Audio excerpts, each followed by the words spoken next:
So we are going to be recording today's meeting. Thank you for what I believe is our 11th virtual coffee. I never thought I'd be saying that, but there's a lot of nevers that I thought was going to happen with this. So we are in some uncharted territory. Good news is I do have at least some more definitive information to share with you. Like I said, I'll be recording this. We've got our chat open. I received tons of questions from you guys. So my goal today is to answer all of your questions, or at least answer to the best of our abilities for right now. Since we met, as a little recap, our goal was, and will be getting your kids back in school. Although there's a lot of controversy over exactly when and how best to do that, conversations with all of you, goals have been to get kids back to school as long as it's safe to do so.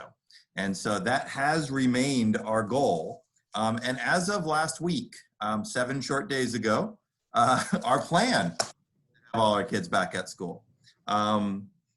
We compiled a 34-page plan that focuses on safety for students and staff. It emphasizes the guidelines that came out of the American Academy of Pediatrics, which says it's bad for kids not to be in school. There's inherent harms for them not to be in school. And so our driving force on our return to school plans is, how do we get kids back to school as quickly as possible without compromising their safety or the safety of our staff and our families? Our plan had 4 main components and still has 4 main components to it. And they really have to do with screening folks at the door, making sure that no one's coming to school sick. Once we're here, keeping them distanced the best we can. Masks, and we'll get into that because that has been the biggest controversy, I believe, among our school community and beyond. And then cleaning, to make sure that we have a clean and safe environment for our students and staff. A lot's changed in just the last 7 days. As most of you guys probably know, the governor 1 week ago today proclaimed that schools cannot open if they are listed on the governor's watch list. And unfortunately, San Diego County, among most of the counties in the state, are currently listed on that watch list. And so when we scheduled this session, the session was really scheduled to talk about our safe return to school. And today's session will focus both on that and talk about how we'll bring kids safely back. But it's also going to talk about our learning plan, because distance learning has kind of turned into a dirty word. Fortunately, that is our starting point for this school year, because we don't have permission to open based on current guidelines. And I'll go into all that with you and answer questions for you about those types of things. Like I said, I got tons of questions from you guys, and that's really how we'll run this meeting. Is I will go down those questions that I received in advance. Many of them had common themes to them, and I'll go through those questions with you and hopefully give you a good look as to what our distance learning plans are, how it may or may not be different from what you experienced in the spring, and then also talk to you about what our return to school plans are. I am going to test out on you guys a feature from our Zoom, which is a poll. And there's sort of 2 things that I want to get from you guys today. And I know this is a very rapidly changing situation, so my answers today may not apply tomorrow and may not apply next week. But the 2 things that I want to kind of get a gauge for is there's a potential waiver process and some ways that we can get back to school earlier, potentially. So I wanted to get a feel from our school community that if we were allowed to come back, would we? Even if we couldn't maintain social distance, which is one of the challenges I'll talk to you guys about. In that poll, it's also asking, if you can come back to school, would you? Even without 100% social distancing. Would you come back if we could do a blended model? Kids here half the time with social distancing and a lot of these other measures in place. Or are you at a point right now that you're like, there's nothing that could bring me back today. I need some things to change. And so that's one of the poll questions that I'm going to put out to you guys. Feel free to answer it whenever. I'm going to go through a lot of these issues, so it may change some of your as we talk. The other poll question is really talking about once we are permitted to come back to school, may be under a hybrid model if social distancing is either mandated or advised. And so the three hybrid models we're looking at, these three 50% models are AM, PM, probably 4 days a week. Half the kids come in the morning, half in the afternoon. We have a model that we're looking at that is kids coming every other day, a Monday, Wednesday, Tuesday, Thursday type schedule. And we're also looking at a model that has kids coming every other week. Kids come 4 days one week, they're off the next, come 4 days again. They all have benefits and draws. So I'm trying to figure out how to staff that best if we get to that point. So I'm gonna roll out a poll right now before we jump into things. So feel free as you are in there to go ahead and consider those questions in the poll. I'm gonna kind of move that out of my view, but we'll just leave that open while we're in this meeting. And feel free to answer those questions and I'll share those results if I'm technically savvy enough before we finish. The things I wanted to go over with you is kind of how did we get here on our distance learning plan? For those of you who have followed these Zooms since the beginning, you know that we had a three-phase plan. And the very first step was a short-term distance learning. And way back in March, March 13th to be exact, when the whole world shut down, we started our short-term distance learning plan, which was gonna get us to spring break. We were getting on the backside of spring break, we were gonna open up, finish the year strong. As you know, that was not permitted nor possible. So we switched into phase 2, which was our long-term distance learning plan, with the plan for phase 3 to start this school year, which was our return to school. We had some plans for some summer school. We did some ESY for 2 weeks until we were shut down, which is kind of our special ed education summer school.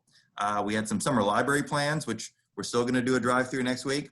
But a lot of these things have been derailed and now we're in our phase 2.5, which is our longer term distance learning program. And we're gonna kind of go into that and how that's going to be different. But the things that you guys told me about our previous distance learning plan, and I think you'll be pleased to see some of the changes that we're making. When we polled you about it, the general feedback, and there were differences of opinion as far as if it was too much or too little or too time constrained or too loose. But the gist is that most of you were really pleased with the efforts of your teacher and the program that was offered, especially when we compared it to our neighbors. Most of you wanted a little bit more of the teachers, a little bit more teaching, a little bit more direct instruction, a little bit more standards aligned. We had a lot of discussions on accountability. Most of you wanted some sort of a grade or something attached to your child's learning to incentivize or motivate that. You would ask for some more standards lines, some more writing. You asked for a little less Acellus. Acellus was a driver in middle school. Some of you said, hey, there's some components to it, but I would rather have a teacher teaching than a computer teaching. So I think you'll be pleased with the direction we're going. I'll get into it in just a moment. It's not gonna be a perfect fit for all. So just like last year, continue to communicate with your teachers. Our goal is to get every child what every child needs, whether they're here on campus or not. It's more challenging when they're not. So keep us in the loop. But let me kind of answer some questions for you guys. First question that I got was one that says, do we have a choice for our child to be on campus in a blended learning or a distance learning model? And at this point, that choice is no longer ours. We were looking at that as being a choice, and up until Friday it was.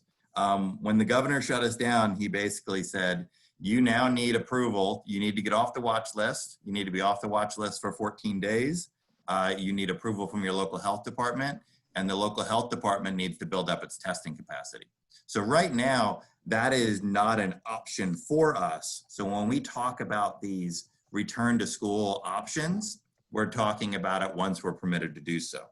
There was a question in here that says, so we're on this governor's watch list. How do we get off the watch list? And so we were placed on the watch list.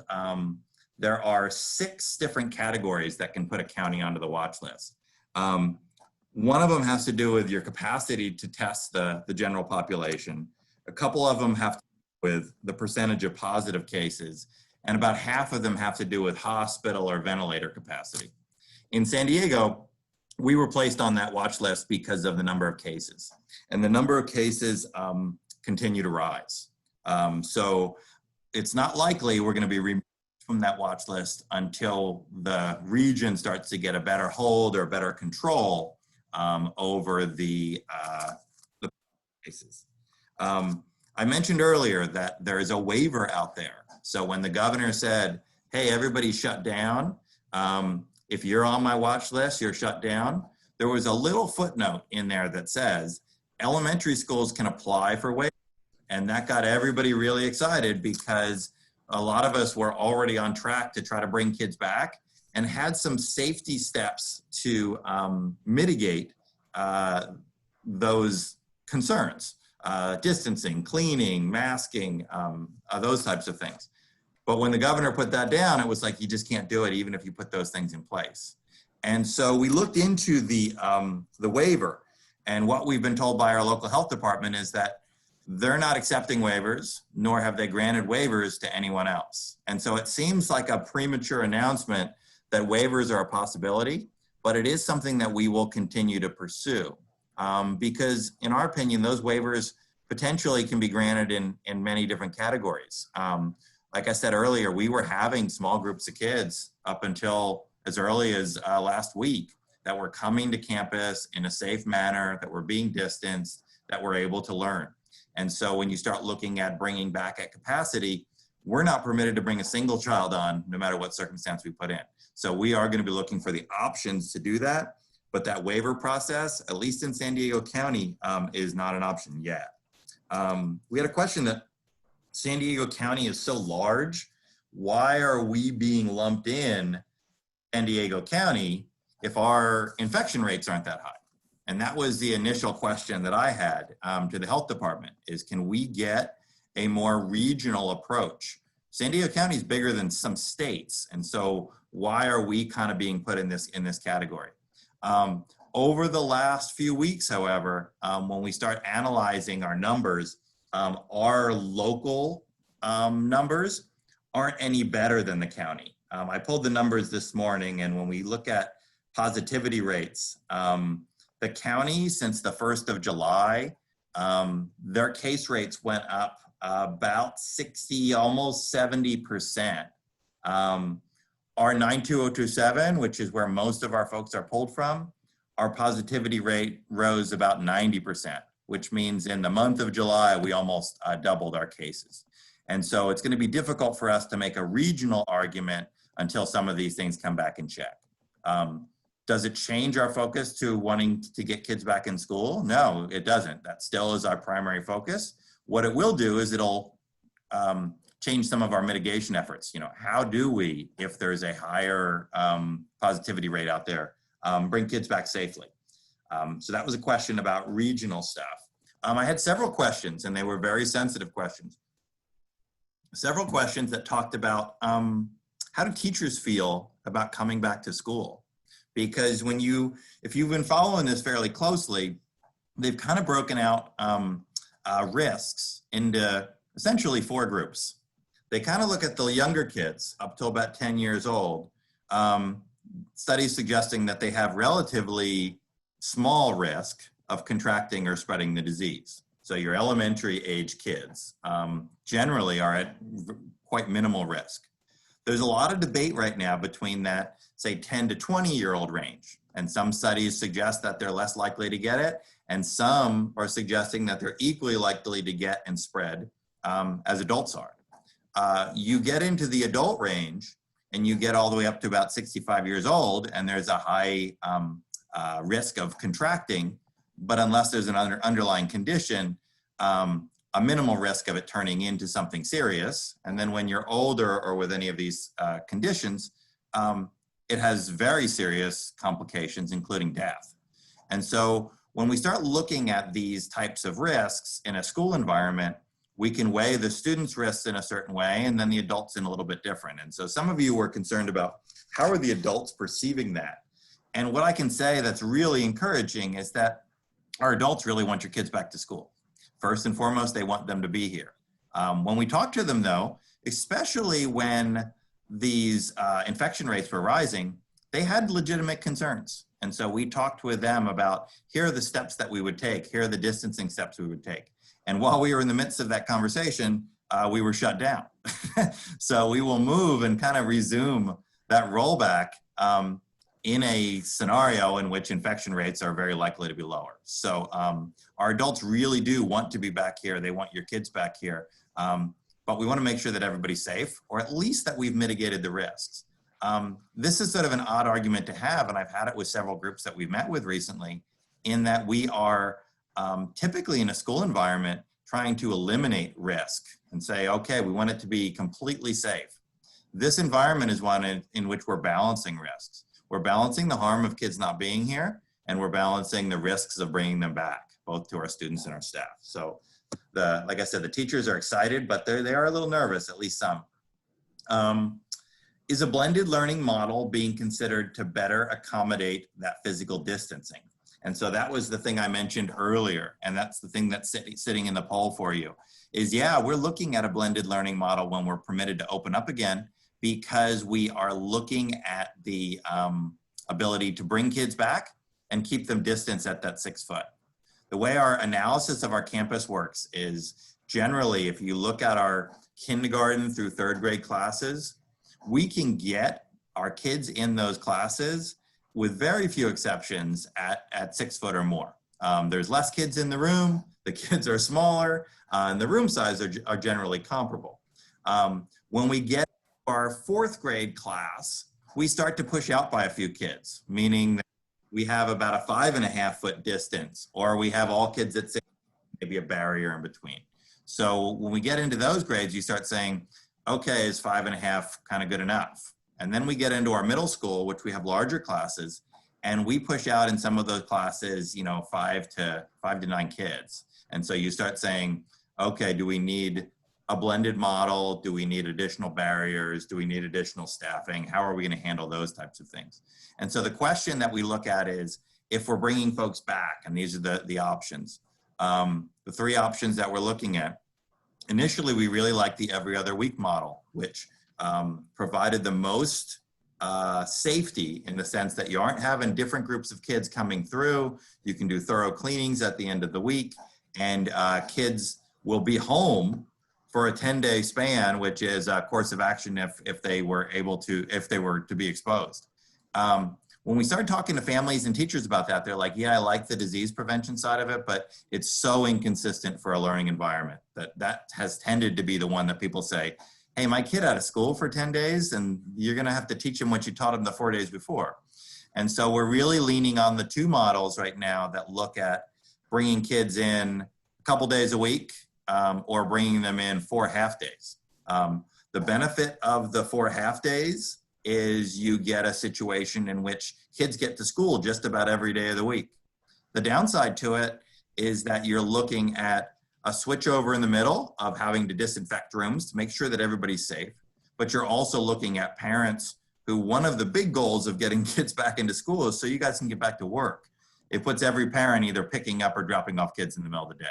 So that has been one that people have liked, the idea of consistency, but they were struggling with the idea of practicality.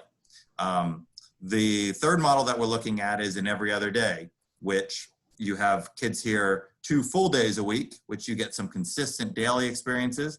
But the flip side is they're only here a couple days a week. So none of them are wonderful, but they all provide some sort of benefits and draws. So those are the ones that we're kind of running through our heads. So those are the models that we have that we're thinking about. There was a question that says, since we're required to start the year in distance learning, what's that gonna look like? And that's what I was talking to you earlier about, some things that you'll probably be pleased about. Is the governor, probably the last time that I talked to you, the governor had plans in place to drastically cut the budgets of public education. And it wasn't him just being mean. It was the fact that because nobody was working, we weren't generating enough taxes, and our funding towards school is highly contingent upon taxes. And so he was able to work out an arrangement. Some of it's borrowing from reserves. Some of it's deferrals, which means I'll pay you another day for stuff that you're supposed to get today. So we're going to have to do some funky things as far as making sure that we can continue to pay our bills. But we feel fairly confident that we will be able to pay our bills because that money's coming in. But he put some conditions on there. And oftentimes when conditions come, they tend to be either hoop jumping or so onerous, they're really difficult to do. His conditions were really consistent with what I've been hearing from you, what I expect of our teachers, and what teachers intend to do with their instruction. And what we're looking at is he basically said, hey, if you're doing distance learning, all your kids need to be connected. And so we made really strong gains, in part from foundation donations and hotspot purchases to get people connected. So as we're rolling into the school year, if you have connectivity issues, let us know. We'll help you solve those issues. We believe we're like 95% there. He says that this, the content has to be aligned to your standards and equivalent to in-person instruction. So you'll see as we start to roll out a lot more similarities between what they would receive here and what they are receiving at home. Granted, it's not perfect, which is why we want to get your kids back, but you'll see a more closely aligned. He talked about supports for kids, especially kids who are receiving special education services.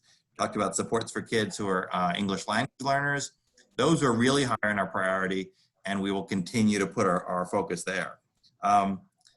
He put a mandate for daily live interaction, which means that each school day, your kids will be receiving interaction from their teacher. Some of that will be social emotional stuff. Some of that will be direct instruction. He put a minimum on instructional minutes.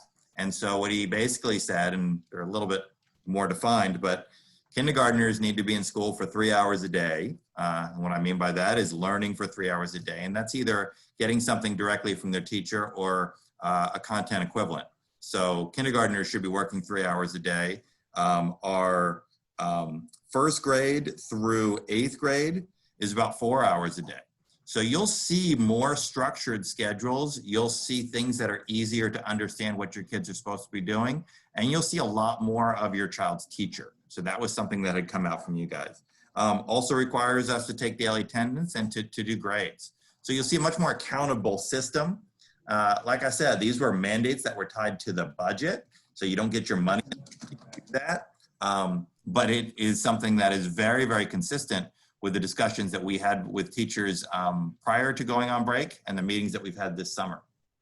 It's a question that says, will siblings be able to attend the same days? So if we moved into a blended learning model, will siblings be able to attend on the same days? Yeah, our plan is there's some kind of funky scheduling things that potentially come up. One of them has to do with our blended days. If we're here, 2 days a week, or we're here AMs or PMs, we are going to guide those by generally by alphabet and by preference. So if you are tight with your family and your cousins and you all drive to school together, we want to have those folks coming generally at the same time. So once we sort of define what those models are going to be, expect some surveys, and we will do our best to kind of meet those preferences depending on how that goes. But we are looking at doing it by family. And there are also some distancing measures that, depending on what the health conditions are and how many people can come back to school, we may be seeing some delayed starts and some early, not delayed, staggered starts and some staggered releases, which means that a certain group of kids will come at a certain time, 15 minutes later, another group. That's also will be dictated by names and carpools. So expect to see some of those things come out. Can we push back the start of the school year until we are allowed to return in person? That is a possibility. That would be a school board decision coupled with a labor agreement. Because of the unknown of this, I'd be really hesitant to push it back until we can come back in person. And the reason for that is we don't know how long that's going to be. I tend to be pretty good at predicting what's going to happen here around San Pasqual. I've been here for a while, and I usually know how things are going to roll out. I have been dead wrong on every timeline of this pandemic. I expected us to be back in 2 weeks after spring break. I never expected me to be telling you we're doing distance learning to start the school year. We don't know how long this is going to go. And while there's harms in kids not coming to school, there is greater harms by not providing them any education at all. So I can see the possibility, and this has been discussed, of a slight delay in order to have our teachers trained up so that they're more ready for kids to do distance learning. But my preference on that, and what we're working on now, is to look at getting funding to pay them to work over the summer so that they're ready on day one when we're supposed to start. So that's kind of the preference, but there's some things that are up in the air, and I cannot make our teachers come in early. They're not obligated to, and they weren't planning on it. The difference between this summer and most others, unfortunately, is most of them aren't going anywhere. We're not pulling them back from their vacations. So teachers are eager and ready to go, and so we're looking at some funding sources to bring teachers back a little earlier so they're ready for your kids. Will lessons be recorded to allow for working parents? Some kids will be in daycare, won't be able to Zoom at specific times. Yeah, there's two things that we're looking at that. We purchased a couple software pieces that allow recording of lessons that we're training teachers on. We purchased full versions of a program called Screencastify and a program called Seesaw. You may have seen some of those in your classes, depending on which teacher's tools were used.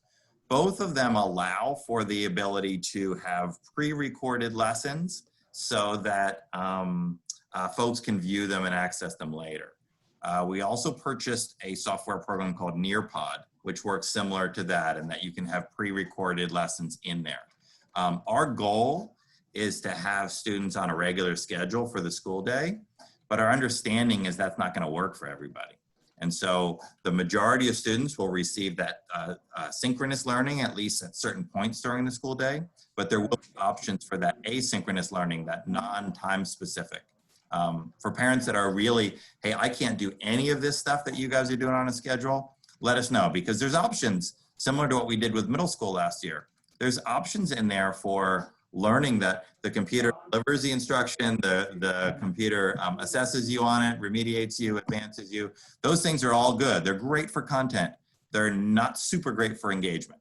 And so depending on what your circumstances are, let us know as this rolls out. But our goal is to have a much more engaging standards aligned program for your kids. Moving into your next question. This goes, how are teachers being prepared for distance learning? We shifted, as you guys recall, from one day to the next. We closed on a Friday, we trained on a Monday, we opened up for distance learning on a Tuesday. That was a real quick turn. We used that spring break to gain up some additional background and training. But I've been so impressed with our teachers this summer. We've had 3 teacher meetings this week alone. They're not required to do so. They're eager to do so. And they are working through online training programs to build up their proficiency. And then, as I mentioned earlier, our goal is to get our staff back before the school year starts so that we have a much more consistent program with much more proficient staff. We were in a really good spot before we started because our teachers, for the most part, were very technically proficient. And so we had a lot of skills of which to build on. And now they'll have some tools that'll make it easier for them to do that. Will distance learning program involve daily live instruction? Yep. You will have for sure daily interactions with your teachers, and then you will have instruction daily. Some of that will be recorded. Some of that will be delivered live. Question says, per the new requirements, does that mean my child will be on Zoom for 4 more hours a day? Fortunately, no. For those of you, this hour is probably going to hit your limit right now that we spend some time together. 4 hours a day is kind of a ridiculous model for anyone, especially children. There will be 4 hours of either instruction that'll either be live or recorded, or 4 hours of that combined with activity. So we're looking to keep your kids engaged in academic tasks, but we do not have the expectation that they are sitting in front of a computer and on a box for 4 hours a day. That would be awful. How will distance learning affect IEPs and students receiving special education? So the one thing that we know for now is that we do not have the ability to bring students on campus to receive learning. So right now we're prohibited from having on-campus learning. That will be our first request for when we can start getting kids back on, small groups of kids that have disabilities and special needs. And so we'll be looking for that. If your child is on an IEP and receiving services, you've probably already met with a teacher and case manager to look at how the services that are typically delivered in a on-campus setting can now be delivered virtually. It is similar to other aspects of it. It is far from perfect, but there are a lot of tools that we can use to deliver the majority of those services or alter them in a way for benefit. Question says, I'm concerned my child has been falling behind. Is there anything I can do to get them ready for the school year? It's a valid concern. There's studies that are coming out. Well, I won't say studies. There is reports that are coming out that are talking about the school's responsibility to mitigate learning loss. And we know when kids are in the midst of a pandemic, when they're not receiving the same type of instruction and interaction, that we are going to see some learning loss. We expect to see some funding from the state and federal government to offset some of that.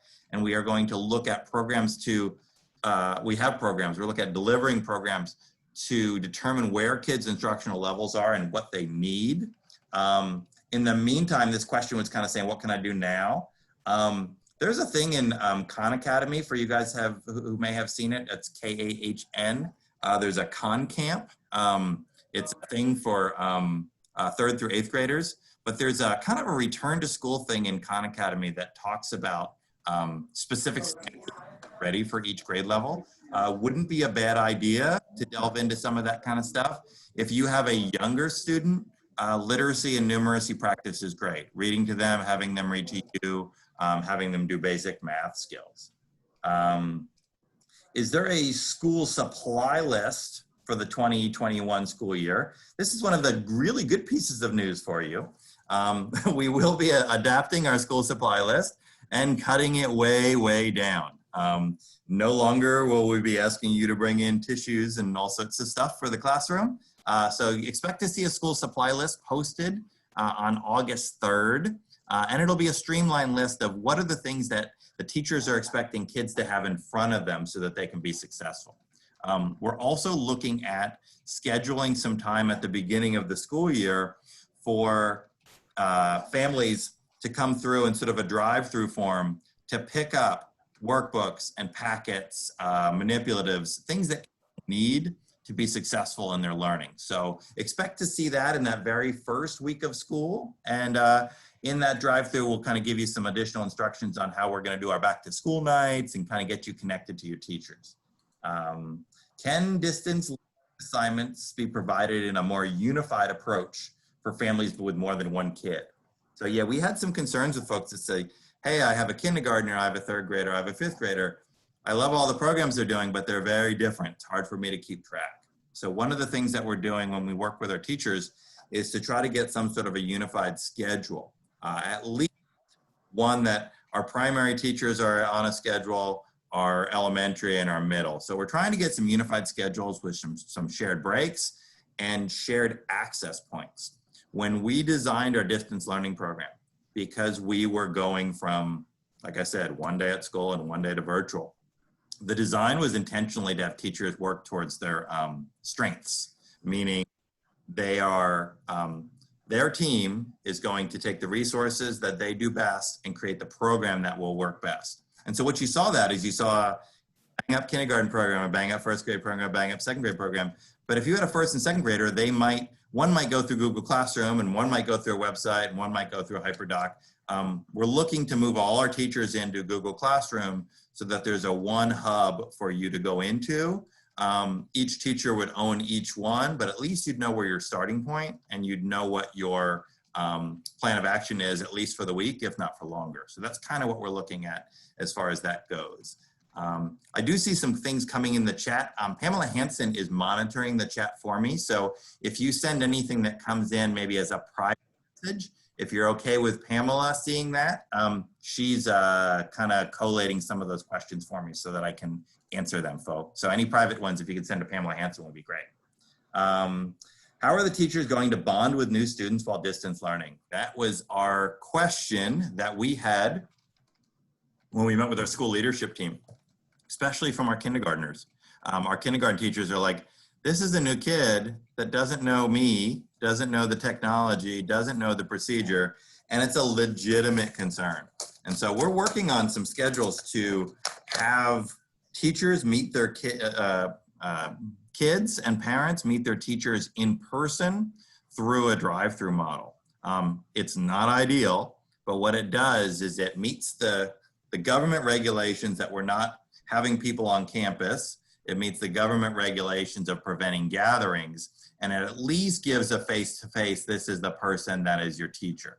Like I said, the concerns are really heavy in our primary students because our big concerns is connections as a whole. You know, you've had these kids that have been separated from their peers, separated from their teachers, and now they're moving into a brand new teacher. You know, that was a teacher that they knew. So we're looking at having some mechanisms by which we can get some level of face-to-face. The other thing that we're looking at is having a schedule in which there is time for individual or small group. One of the things that the teachers realized is when they were doing whole group instruction through Zoom, it was much less efficient than when they pulled a small group of kids together. So you're very likely to see whole group stuff to do some bonding and sharing out type things, instructions, some brief direct instruction, but you'll see a lot more of the teaching done in small quarters, and I think that will help. Will there be an option for full distance learning for families? So when I look at that, initially we will be in full distance learning for everyone. If families are looking for something more independent, we do have some options for that to be done strictly through the computer. Once we come back, and this might be where that question is coming from, once we come back, there will be a full distance learning options for families that are not inclined to do so or would like to wait to do so. Question is, when will they find out who their teacher is? Typically that is done on our Saints Day, which is the Monday before school starts. We've had some discussions about possibly doing teacher announcements the week before, especially for our kindergarten students, because we may have some events earlier to try to have that bonding type thing. So expect right now that it's the Monday before school starts, which would be August 17th. But it might be the week before, depending on where we're at with our teachers. Most of them are not back, but we normally do a kindergarten roundup that week before. I mean a kindergarten boot camp the week before to acclimate our kindergarten students. That is very likely going to be a parent orientation with your kindergartners through a Zoom, so that you can kind of understand a little bit more about how to come in. Because if you are a first-time parent coming to school, it's hard enough when you're allowed to be here. So we want to make sure that you understand who you're dealing with and what our strategies are. What changes should we expect with Mrs. Jones and Mrs. Hupp's departure? Yes, so Mrs. Jones, who was our preschool through 5th grade special education teacher, and she also served as a special education coordinator. She took another job, so she is moving on from us, and we will be very sad to see her go. She was great with the kids, great with the parents, and great with her colleagues. Mrs. Hupp is taking a job in a different profession, so she is also moving on, and she served as our school psychologist. Our plans right now, and we'll see if we can kind of fill them. Our plans right now is we're seeking to hire a person that can be our school psychologist and special education coordinator and also provide counseling services. And then we'd be hiring a full-time special education teacher to do our preschool through 5th grade. For those of you in the education world, you realize that special education folks are difficult to find. So we have a job that's being posted now. Those 2 jobs are posted now. They will run through next Friday. We will attempt to hire quality folks into those 2 positions. If we don't have quality folks or folks that are a good fit for us to serve those, we may reconfigure those in a different way. But our current plan right now is to hire a person to lead the special education program and serve as our school psychologist, and a dedicated person for the classroom teacher. Mr. Smiley and Ms. Andrade are helping out right now with kids in that K-5 realm. performing ESY, extended school year instruction. But if you have questions about kids that are in the K through 5 area and they're receiving special education services, feel free to come to me. I'd be happy to answer any of those questions that I can. Question, what if I put my, pull my kids to send them to charter during, oh, don't do that. We're so much better than charter. I'm just kidding. Send my kids to charter during distance learning. Will I be able to bring them, come back to SPU? Yeah, so part of that will be dependent upon where you live. If you live within the district boundaries, you have the right always to come to San Pasqual Union. So if you live within the district boundaries, if you leave the school and go to another school and then decide to come back, you'd have to go through the interdistrict process again. And so there would not be a guaranteed return if you're outside the district to come back, because it would be contingent upon their release and then our acceptance.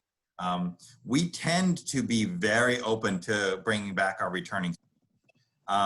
We are handling interdistricts, to let you know, and it won't apply to most of you right now, but we're handling interdistricts in a very different way at the moment. Typically, as you guys know, about 30% of our school population is interdistrict transfer. Folks that live outside the district, value what we do, they want their kids here, they go through all the hoop jumping to get here. And once kids are accepted as interdistrict transfers, they're part of our school, you know, they're here. For new interdistrict transfers for this coming year, we're putting them all on hold. And the reason we're putting them all on hold is because we do not know what the social distancing requirements are. And what we would hate to do is to bring classes back to full capacity, which is what we normally would do, and then have to have only half the kids come because we can't distance them properly. So until we get a better understanding of that, we are putting our interdistricts on hold. It'll create some financial challenges for us because as much as we love your children, they also generate some funding for the school. So the less kids, the less funding, but that is I won't say the least of our worries, but that is not as important as our health concerns. And so you will see those interdistricts placed on hold. And if you left on a charter, like I said, you'd be able to come back. The only other caveat would be there might, and this is a question about, hey, if we came back at full strength and I put my kids into distance learning, can I put them back to the hybrid or the regular if that's available? And the question is, most likely so. It would be contingent essentially on two things. If you were in a full distance learning and you wanted to move back into whatever the on-campus options were, it would be contingent on staffing and social distancing. So we're looking at making those changes more at trimester breaks. Our school's broken into 3 chunks so that you'd have a little bit more consistency of instruction, and then we'd get enough people to understand how to do our staffing stuff. And as long as we could meet the staffing and social distancing, we could move teachers into that. Let's see. Do you have any tutors that parents can hire to help in small groups?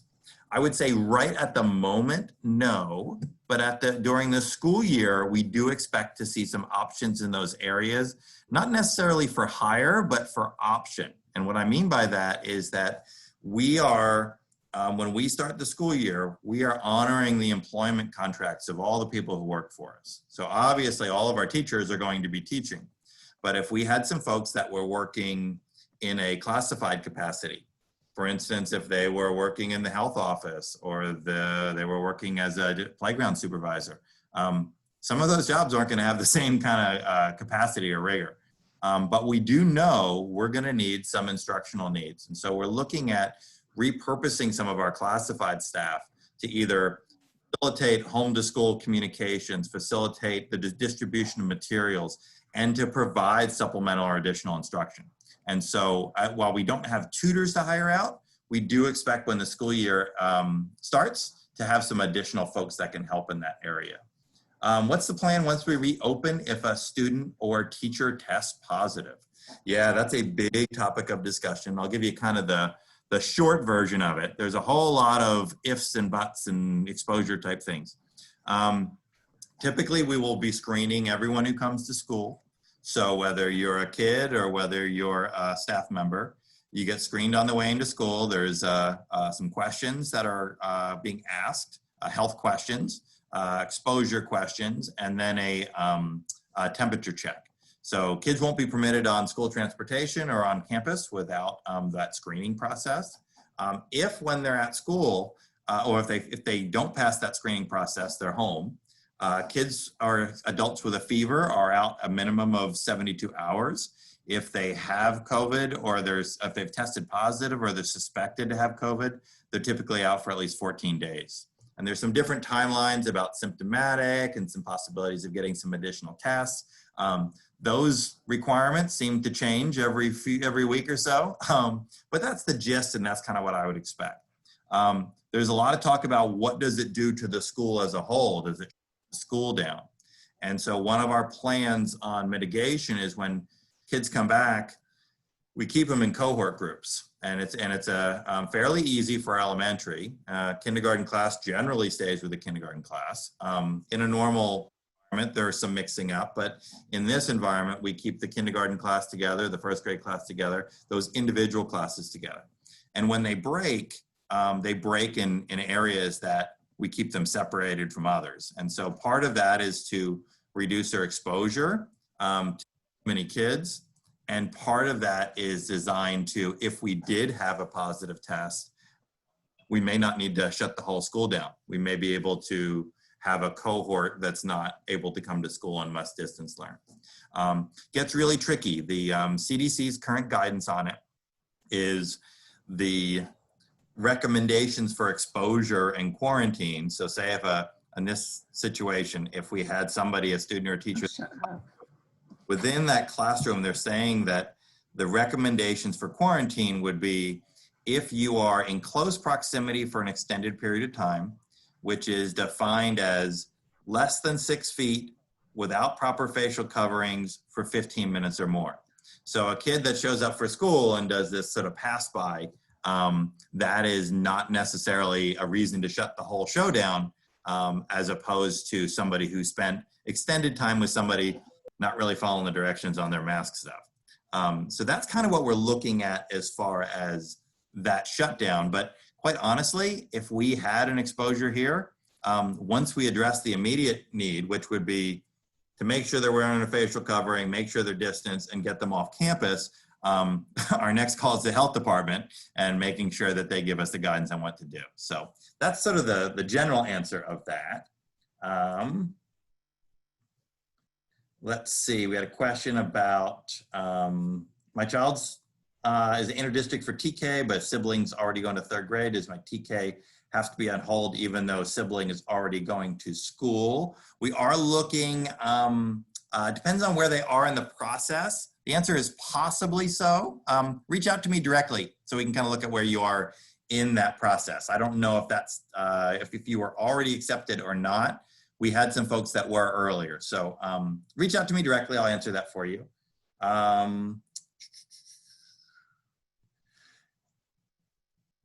Yeah, so there was a question that says, hey, I talked to folks who do homeschool and their workload significantly less than what they saw their friends go through in public schools.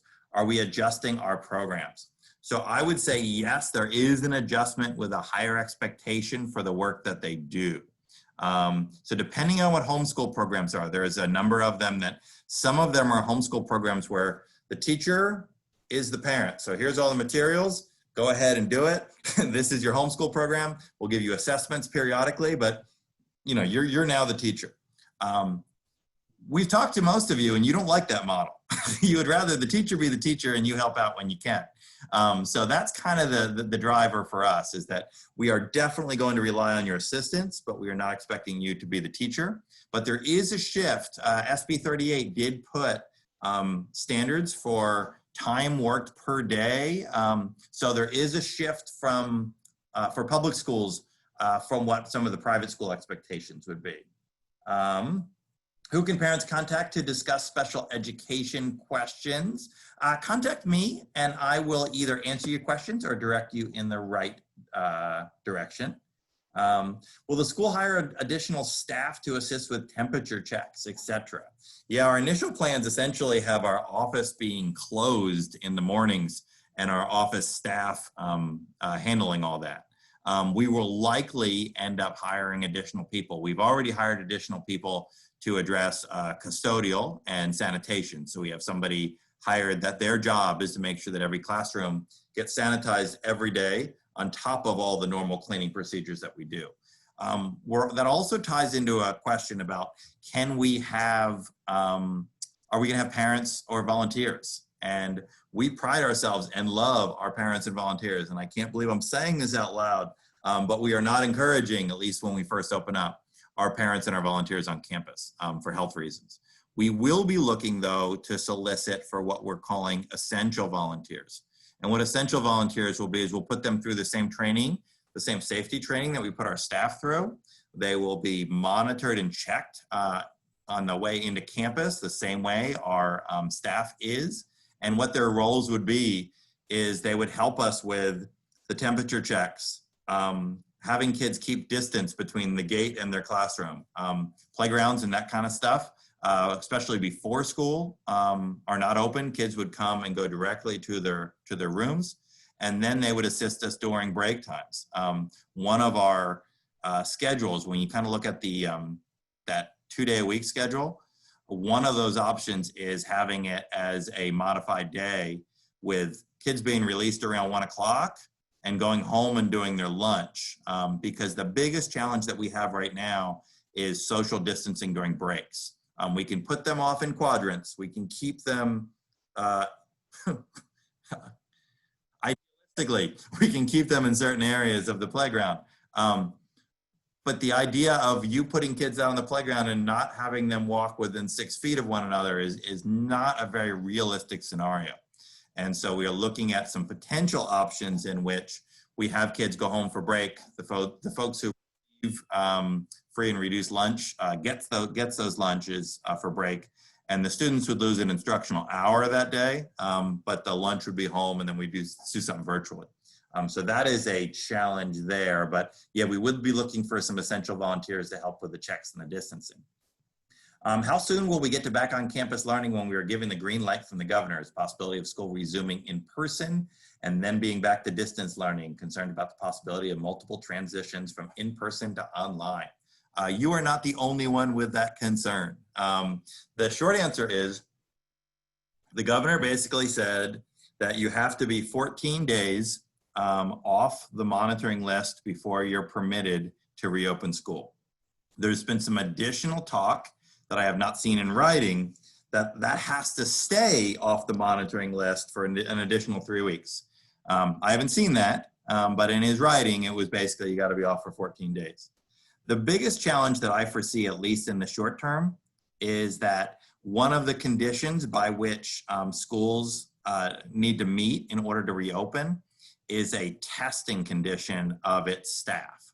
And so there's a requirement, and like I said, current requirement, because these things change quite frequently. The governor will probably be on TV again today and we'll learn something new. But there's a current testing requirement that schools can't reopen unless they have sufficient testing capacity of their staff. And what that means currently is that all staff would need to be tested every other month, with at least 50% of your staff tested each month. And so when you start looking at numbers and you know, a little school like San Pasqual Valley, oh, maybe we can, San Pasqual Union, we can handle that. You look at that across the board. In San Diego County alone, there's 26,000 teachers, and there's testing capacity for the current testing capacity. 20% of the tests that are available would go to those teachers. And it's not counting staff, it's not counting administrators, not counting anybody else. So what I'm trying to say, and not very eloquently, is the testing capacity isn't at a level by which, even if everything, we were given the green light this minute, we'd be able to open on those grounds. So that's kind of where we stand on that, is we are probably in this for a while. And what I would predict, and like I said, my prediction powers have not been too wonderful, I would predict that we will start to get a staggered permissions to bring small groups of kids in for special needs. We'd be able to start bringing younger kids in before older, and probably at some sort of distancing arrangement, some sort of a hybrid. So that's kind of what I'm thinking. But like I said, my guessing powers have not been really good. Can SPU facilitate communications between parents and children in the same class so that we possibly arrange small groups or shared tutoring? I believe so. Typically what happens in those types of things is when we're looking at having some sort of class communications, your privacy is like, we can't share your contact information with other people without permission. But what teachers have done in the past is have parents sign a form saying, yes, you can share my email address with everybody in the class so that we can communicate. So yeah, that would definitely be something we could do. We just need your permission to do it first. When screenings begin, will students be expected to arrive earlier in order for classes to start on time, or will classes start later? The answer to that or question is yes. We are looking right now at, if we were bringing students back at full capacity, we expect it to take about an hour to get kids through this process, and we don't want them all showing up at the same time. Because the challenge of screenings is, number one, we are trying to get all of the students back on campus, screen them to make sure that they are not sick, but not have them standing all next to each other. So the challenge on that is one in which we have a current schedule. We'll know how well it works when we try it, but the current schedule basically breaks out families into 4 groups, similar to that A-B alphabetical model. You've got, you know, your A through, probably your Fs are probably coming earlier at 8:15. Your second part of the alphabet, your G through your M is rolling in probably at 8:30. You have another group at 8:45, another group at 9, and then attendance is not taken until 9:15. So it's essentially a soft opening in which teachers would either work with small groups, or they would do some things that are not essential direct instruction. And then you'd see a very different option on the back end, in that those kids who came a little bit earlier and got with their teacher earlier would be the ones to be released, and you'd see a staggered release. Kids showing up to school, we would expect that all kids come to school either accompanied by a parent or an adult that's responsible for them. And the reason for that being is we expect on this arrival that the kids who are coming in their cars are going to stay in their cars, and we're going to do your questions and your temperature screens, and we're going to rely on parents. There's like 10 questions that we've got to ask, and the parents can provide a little bit perspective on that, especially if they've pre-questioned their kids, and that can make that process go quicker. And then we will do the temperature screen. We would ask that all parents go through that process before they come to school, so that you're not coming to school if your kids aren't going to be admitted. You know, it doesn't make a whole lot of sense for you or for us. If the kids don't pass that screen, they leave with you. And that's the reason that we want parents either to accompany kids or an adult responsible for them to the bus stop, stay with them in the car, or if you do have kids that walk or ride their bikes, have someone responsible for them. The thing that we don't want is to have a student show up that is symptomatic or has been exposed to COVID and has some contact with others. They won't get through the front gate, but they will in and around where other folks are at. So that's kind of the on that. What are the new sanitation processes? How can we access info on the chemicals being used? Yeah, actually that's in, some of that is in our plan that's going to the board on Tuesday. Like I said earlier, we did hire a new person to do sanitation daily, to make sure that every common space, every room gets sanitized and disinfected daily. We've purchased additional equipment, 3 additional electrostatic sprayers, and those are the machines that we would use when students are not present to spray down all the areas to make sure that the rooms are completely disinfected and sprayed down. We also invested in a machine and technology called the Lotus Pro. And what the Lotus Pro, and the thing that we really like about the Lotus Pro, is the Lotus Pro electrifies water. So it goes through a high voltage water system, and it changes the chemical properties of water to make it a sanitizer. But it maintains the properties of water that you could drink and get it in your eyes and it's not causing any problems. But the studies have shown that it kills coronavirus within a minute. And so what we really like about that is we were really working hard to strike a balance between how can we clean during the day and not expose kids to harmful chemicals or allergies or things that would be for them. And so we have an expectation that when teachers arrive for their check, they get this fresh water bottle, fresh cleaning rags that can be used throughout the day. And then at the end of the day, you're going to see the intensive cleaning by our trained cleaning staff. Oops, computer's acting up just a little bit. Let me get back here. Next question that we had. Will a written plan be shared soon? Obviously, distance learning to start, but are there tentative working plans for parents with to do arrangements? Yeah, there'll be a written plan, a return to school plan that's going to be shared with the board on Tuesday night.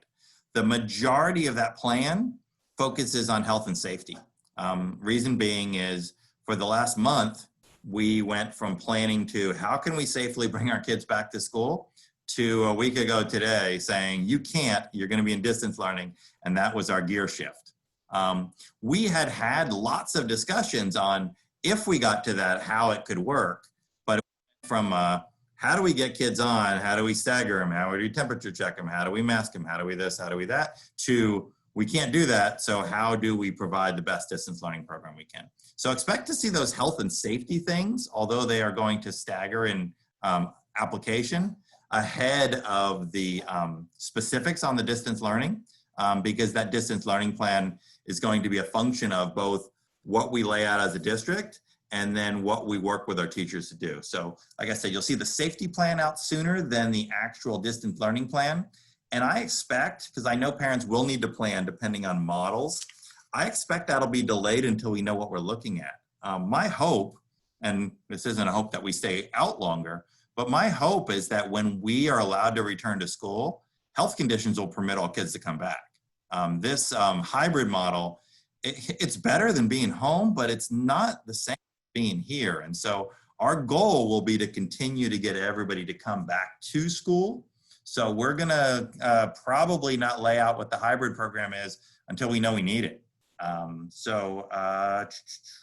If our kids are in their own groups for study, middle school, can they request to stay together when school resumes in person?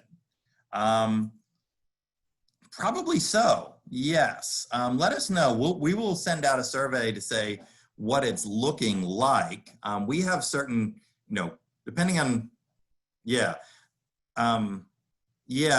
need to know a little bit more specifics on that question, but you've got a couple factors. One, we've got classes that are set, like the good old days when everybody came back and was in a class. And then we'll have cohorts within those classes if we're broken out. And we'll do our best to accommodate those types of things. Our goal is when we come back is, and we've sort of made some exceptions on twins and some things that we haven't in the past, is to keep people together who are safer cohorts for one another. So that would match that. So as we get closer, we start sending those things out, kind of let us know what your thoughts are. Is there any way to do those staggered start times based on preference instead of bet? Possibly. There's going to be a lot of moving parts in there. I don't care personally if somebody with a last name A shows up at 8:15 or 9 o'clock. What I want to be able to do is to have about 25% of the kids show up throughout that time. And I know that not all of you are going to listen to me when we set that up anyway. But what we would like to do is to stagger kids so that we have the least congregation, the least groupings. So as we lay those out, special preferences, we're likely to be able to swap, but we're looking for about a quarter of the kids on a full model and about a half of the kids on a hybrid model to show up at any one time. Will siblings in the same grade be put in the same schedule before they were separated? Yeah, that's actually what I just mentioned. San Pasqual Union for a long time has had a policy of separating twins. My wife was very angry about it, being the mother of twins. And she's even more angry that we're changing it now. But no, if you do have twins and you have a preference for them to be in the class, if you haven't already shared that with us, let us know. Because if you're looking at social distancing and there's folks that are either twins or live in the same household and they're in the same grade, our preference would be to put them in the same class, because we can put them at the same table and we can keep them in the class separated, because they're okay being together within their own cohort home. So that helps us in a couple ways, and probably helps you as far as keeping track of what's going on. Will the Acellus program be used for distance learning? Yeah, we will. It's going to be a little different though than last year. When we shift to distance learning for 4th through 6th grade, especially in 6th through 8th, the Acellus program was the lead for much of our instruction. It was the lead for our core subject areas, and what it allowed us to do is to deliver content, to assess, remediate, and advance. And so it serves some really good purposes for us, but we realized that substituting a computer program when our teachers are better at doing it than the computer is, doesn't make the most sense. And so what you'll see with the Acellus program is it's still going to be available. It'll be used more as a supplement. It'll be used more for if you have a kid that wants to advance. We got a couple of our 8th graders last year who are now getting high school credit. They're getting high school prerequisites for their freshman year math, and they can start taking advanced math because of what they completed in Acellus. So there's opportunities in there to advance and to remediate. Folks that are choosing a more asynchronous model, hey, I can't keep up with your teacher schedule, Acellus might be a better option for them, because that is this is my goal for the week and these are the things I'll work on. That might be a better model for some folks. Will San Pasquale Union preschool be open? And the answer to that is probably. And what we're looking at right now is the governor's restriction on shutting down schools focused on K through 12. And there are exceptions right now, or I won't say exceptions, there are permissions right now for childcare to be opened. And I've reached out to the health department and I'm waiting for them to give me some guidance back on, is our preschool considered a school? And are we restricted because we're part of the school? Or is our preschool considered more of a childcare and can be open under childcare restraints? If it is categorized in the childcare realm, which it will be based on what I've read, but like I said, we're waiting on that go ahead with the health department. It's likely going to change the model slightly in that childcare model sets a cohort model. They know that 3 and 4-year-olds are probably not going to wear their masks the way they should. They know that 3 and 4-year-olds probably won't be able to stay apart from each other the way they should. And so the childcare model essentially has kids required to wear masks in transit coming to and from the program.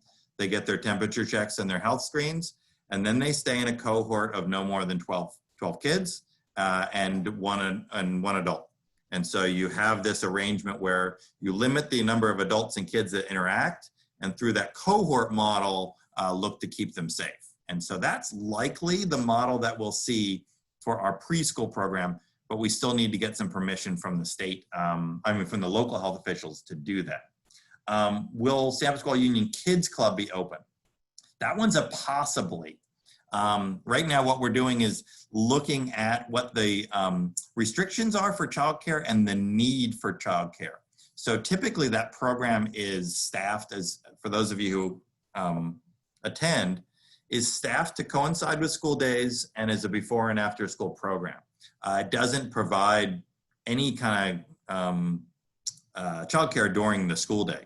So we're kind of looking at what are our options to converting that to be a more full childcare program, and what are the local need and the sort of the restrictions in doing so. So that one's still a little earlier than the preschool. I'm not as sure, but we're looking at that. So Kids Club is a possibility. Will we still offer a bus option, and what would that look like? Yeah, we do anticipate offering a bus option.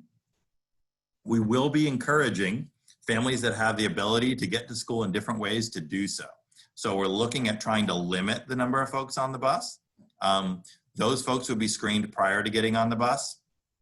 They would also need to have a parent or responsible adult at the bus stop should they have a fever or should they be symptomatic or have any of these exposure issues. There is likely to be, and we're kind of working this process out, there is likely to be a waiver that folks sign getting onto the bus that essentially tells folks we won't be able to guarantee social distancing on the bus. The current model that we're looking at is having kids individually seated, all facing the same direction, and families, folks who live together, seated together. That is a model that we believe we will be able to meet the need. Windows stay open on the bus to promote ventilation, but at a sort of a 6-foot radius, we have very few folks that can actually ride the bus. So we're, like I said, encouraging parents to find other solutions if they can, and then reserving that for those who do not. Can a health screen be done online or through an app to make it faster and easier? Yeah, we are looking at that option, especially for our staff. We're looking for that option to run our staff through. We're not too sure about the feasibility of doing it with students, but we haven't ruled it out. So we're looking at the option because those questions, for those of you who've seen it, there's like 10 questions, and the apps work really well in that the folks go through and they put everything in their app, and then they just show you that they've been cleared within the last half hour, and then you can do a temperature and a clearance very, very quickly. So we're looking at that, like I said, for staff for sure, but we don't know the feasibility of that for our students. Does live teaching versus online teaching change the financial situation of the school? Unfortunately, educating kids during a pandemic is really expensive. The reason being is we're planning for multiple options throughout. If we were planning and we knew we were going to be an online school and an online school forever, we could probably do that a little cheaper than bringing your kids here, you know, as far as who we're paying and how we're cleaning and all that kind of stuff. But right now, the online version does not save us any money because we are planning for all options and alternatives. The good news and potential good news is that we are expecting some funding, and we're seeking some funding to come in to help pay for expenses. So we're hopeful that that's not going to be coming out of the general fund any more than it needs to. What are your thoughts on how to rely on temperature checks when we know coronavirus spreads without any symptoms? Yeah, temperature checks are not a fail-safe. For those of you who've been following it, the more testing they do of people, the more they are realizing that there's asymptomatic folks out there. Temperature checks and symptom screening are probably the best options that we have to try to figure out who has it. But it is definitely not a fail-safe. And for those of you who want to eliminate kind of all risks, that is one risk that we really can't eliminate, is one that we can address. The one thing that I can say is somewhat encouraging is that when you look at younger kids, they're less likely to spread, and asymptomatic folks are less likely to spread if they are not coughing and sneezing and putting things out in the air. So it's, like I said, certainly not something to rest your hat on, but our goal is to control the things we can and take the actions that we can to mitigate the risks. Can you talk about how distance learning will work with middle school where there'll be multiple teachers? Yeah, we were just having that conversation yesterday, and we were looking at the options between a self-contained middle school and a compartmentalized middle school. So self-contained middle school was way back when I started working here, we had self-contained middle schools, which meant that you had a teacher that, just like your K through 5, was their teacher that taught kids multiple subjects. As credentialing requirements and especially Common Core rolls through, became harder and harder for folks to be able to be experts in everything as you kind of move through. And so we, like most schools, have a compartmentalized middle school in which your, credentialed teachers in math teach math, and your credentialed teachers in language teach language, and science and history and so forth. So our distance learning model right now is rolling out in that credentialed model, in which you have folks that are teaching subject-specific things. So if you're a middle school parent of a middle school student, you're likely to see probably three teachers that'll be teaching your kid this year. Once we return back to school, we're not sure if we'll keep that model. There was a talk, I met with the middle school team yesterday. There was a talk about, in our return to school, considering having self-contained classrooms. And the reason for that is you minimize the risk of spread between the adults that come into the room and the risk to the adults that are seeing 200 students instead of a cohort of 30 students. So we were kind of looking at those models. And so we are considering it for the return, especially depending on what health conditions look for. The challenge to it is it will require our middle school team to be much more collaborative, so that if your child's being taught math by someone who is not a math teacher, they have the skills in order to do that. So that's one of those things, and we find ourselves making these decisions throughout, is how are you balancing your instructional needs with your safety needs? Similar to our staggering at the front of the day. Do we want to lose the first 45 minutes of the day as kids kind of trickle in? No, it's horrible. That's why we send you those nasty letters saying, get your kid on time, it's really important. But when we start looking at balancing it with the health risk is kind of why we would consider the self-contained middle schools. When schools open up, will children still have a choice to continue distance or blended learning? If so, will child be able to switch? Yeah, we talked about that earlier. Yeah, there'll be a choice on the table for distance learning throughout. So if the governor says it's safe, and I tell you, we've done great things to make things safe, and the teachers feel it's safe, and everything opens up, and you say, hey, it's not safe for my kid. There's still a distance learning option for you. That distance learning option, depending on how many people are choosing it, could be different.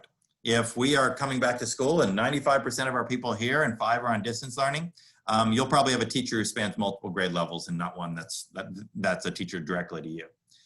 It's unlikely though, if we open up fully, that we'll have options of a full, a blended, and a distance. It's very difficult to do a blended learning model if you are looking at staffing all of those programs in an appropriate way. So if we opened up fully, you'd probably have the option to stay home or come back. But like I said, we'll probably see a blended learning model as we open up based on the governor's guidelines. How soon can we check out Chromebooks and iPads? That's a good question. Pamela, if you can put that down as a get back.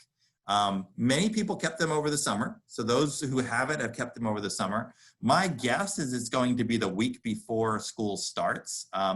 Mrs. Lee, who is off right now, has the kind of finger on the pulse of all of our devices. But I would imagine you'll see some things that come out. But we would like you to have that before school starts, because even the teacher's instructions to you will likely be through a device. So kind of expect before school, but we will follow that up for you. When a vaccine is available, will it be mandatory? Really good question. Too early to answer that so far. Now they're talking about this vaccine being more like a flu shot than like a measles vaccine. And like I said, it's speculative because they don't have one yet. But what they're encouraging folks to do, and what we will encourage our folks to do, is to get everybody their flu shots each year. And I know there's differences of opinion on that. And once one's developed, we will encourage it. I think it's going to be a while coming before it would ever find its way into the you can't come to school unless you get this, because there's a lot of trials that'll go forth.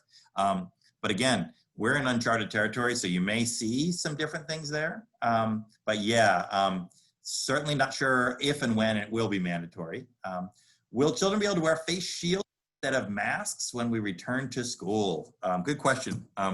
The governor, in his shutdown of schools, also redefined the mask issue. And I can tell you that when we did our surveys and when I've been meeting with you, that has been the issue that has gotten people really upset. Whether it's, I won't send my kid to school without it, I won't send my kid to school with it, and everything in between. The governor has made it very, very clear on the rules of masks. So basically what he said is that kids birth to 2 years old should not wear masks. And they talk about the dangers of them choking or so forth. Kids from 2 years old through 2nd grade, and that would include, your preschoolers, TKK, 1st, 2nd grade, strongly encouraged, strongly recommended, but not required. So your youngest kids that come to school, if they're up through 2nd grade, we'll encourage them to wear a mask, but they won't be required. And that could be a face shield too, but there is no mandate on what they need to do. 3rd grade and up, they are required to wear facial coverings. In the governor's order, it says cloth facial coverings, and all adults have to wear cloth facial. There are some caveats that are written in. If kids have medical conditions, and it seems like that's going to be a very strict exemption, medical conditions, they won't have to do it. But in the kid realm, and this is very un-California, because typically there's a lot of permissibility. If students third grade and up refuse to wear it, schools have to put them on distance learning. They won't be allowed to be at school. So it's a pretty hard fast. Things change quite frequently, but that's where we're at. There was discussion on the face shields, the plastic face shields. And the guidance right now, and like I said, this tends to be a moving target. The guidance right now is in small circumstances for particular purposes, kids and adults can wear those face shields. For the adults, it's a little bit more clearly defined. For the adults, they say that you should be wearing your facial covering, your cloth facial covering, but that the shield can be worn if you're dealing with kids with hearing impairments, if you're doing phonological instruction, if there's a barrier to your communication. But when you're not engaged in that purpose, you're supposed to have the mask on. For kids, they're talking about having them required to wear that facial cloth, but there's discussions now about shields with drapes that may serve the same purpose. So I would say stay tuned on that, because right now it's the cloth facial covering, and a shield is not a permissible substitute. But I would guess as we roll closer to school, they might give us some more clarity on that.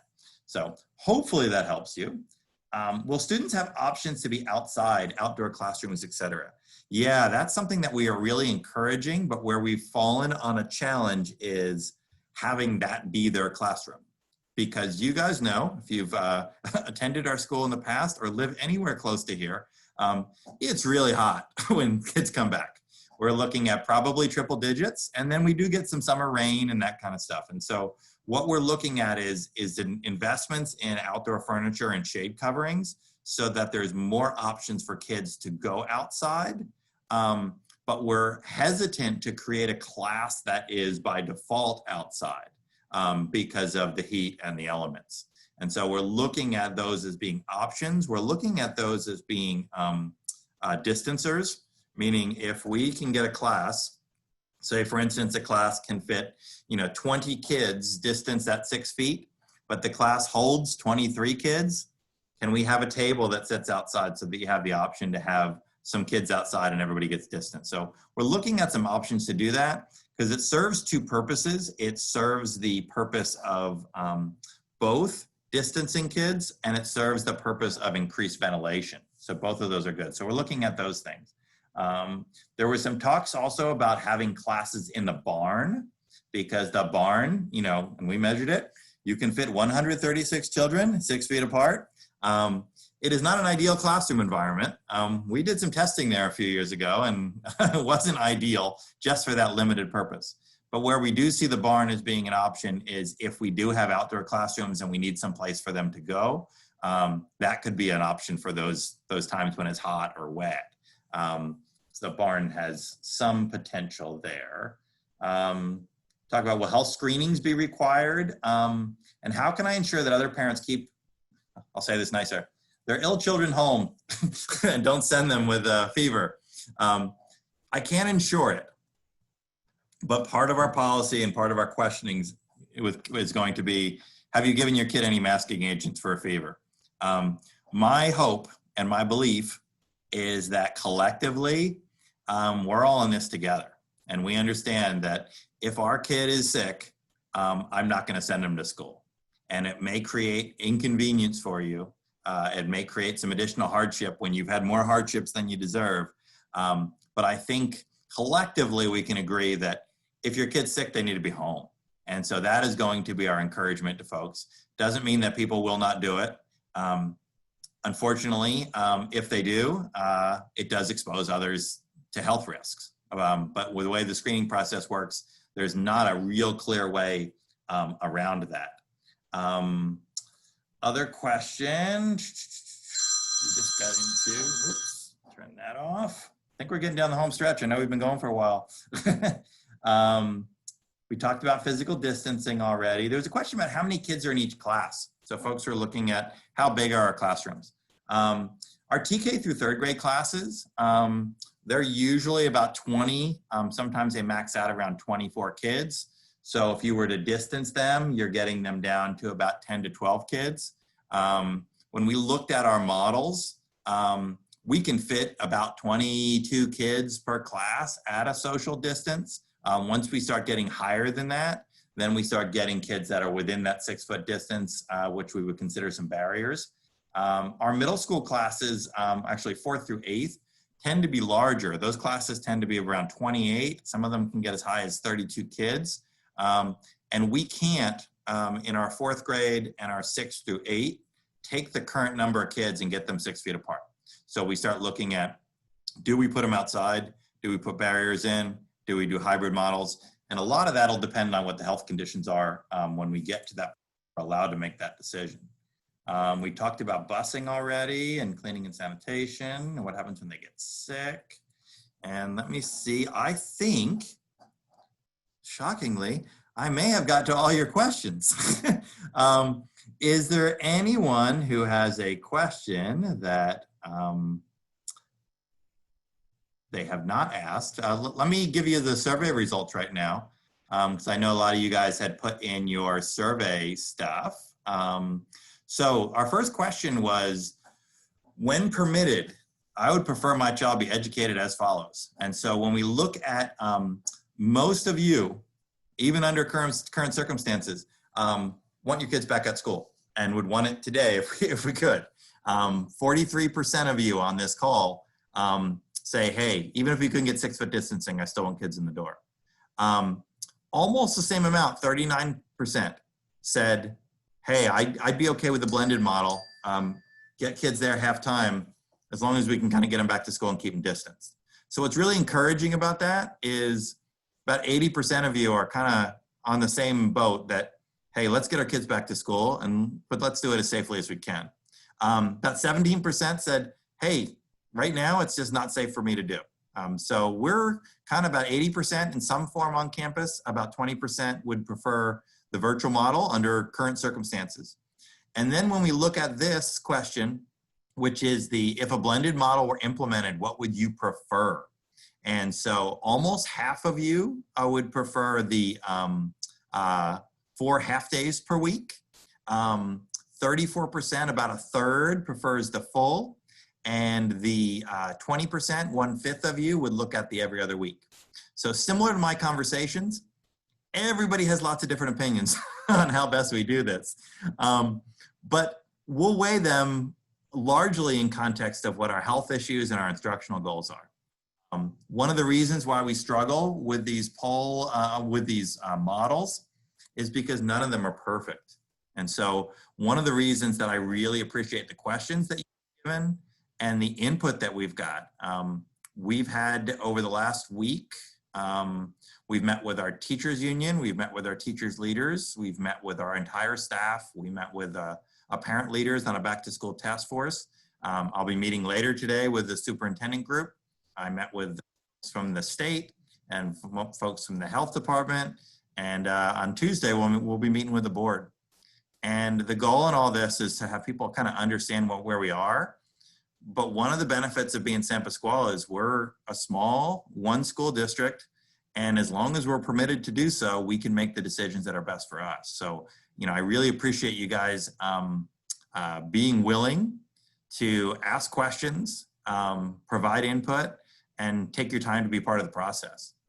We do have a board meeting on Tuesday night, and I expect at that meeting that we'll go in more detail this safe return to school plan. And I'll share the information that you guys shared with me today, and we may very well run through a lot of these same questions. Because the board, I'm going to be talking to them about 2 things. One is, when we're ready to come back,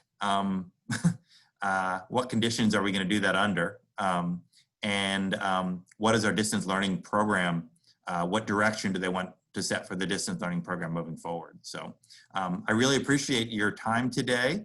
This took about a half hour longer than we normally go, but I think I got to all your questions. Is there anybody who wants to unmute or any other questions that we will have? I see a question that just dropped in, and it talks about, we start having weekly coffee with the principal meetings now.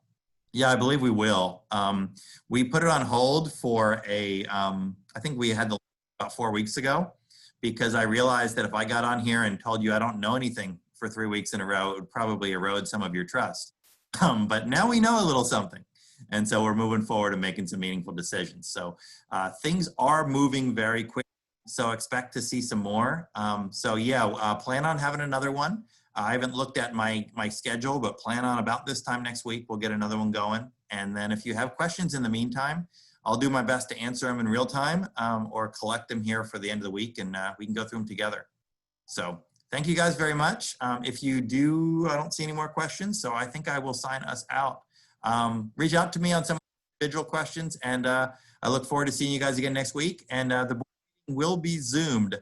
So if you're looking for one more Zoom meeting, Tuesday night at 5:30, you will be in luck. So thank you guys very much.